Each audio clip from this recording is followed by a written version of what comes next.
Alipurduar junction rail station এলাকা থেকে 19 KG গাঁজা সহ 3 পুলিশ কর্মীকে গ্রেফতার করলো আলিপুরদুয়ার থানার পুলিশ।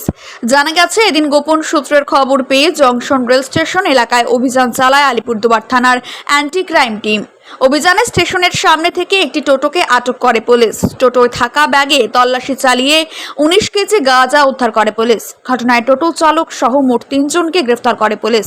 জানা গেছে, ঘটনায় গ্রেফতার কোচবিহার দাওয়ানহাট এলাকার বাসিন্দা, পেশায় হোমগার্ড মানিক চন্দ্র বর্মন, আলিপুরদুয়ার ভেলুর ডাবলি এলাকার বাসিন্দা নীতিশ রায় এবং দক্ষিণ পানিয়ালগুড়ি এলাকার বাসিন্দা টোটো চালক অভিজিৎ বর্মন নামে 3 অভিযুক্তকে গ্রেফতার করেছে পুলিশ। নীতিশ রায় এবং Abhijit Barman civic volunteer.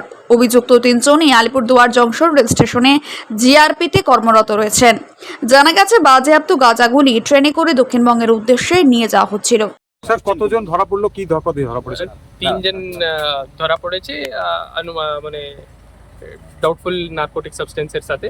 Narcotic substance আমার মনে হয় গাঁজা আছে ওখানে, আমরা যেটুকু জানতে পেরেছি। এখনো তদন্ত চলছে। একজন কুচবিহারের বাসিন্দা আছে, 2 জন আলিপুরদুয়ারের আছে, ঠিক আছে। অ্যান্ড অ্যারাউন্ড 19 কিলো মতো ধরা পড়েছে। স্যার, এটা কি সিক্রেট সোর্সের ইনফরমেশন? হ্যাঁ, এটা গোপন সূত্রের খবরটা নিয়ে আমরা এই অপারেশনটা করেছি। Thank you.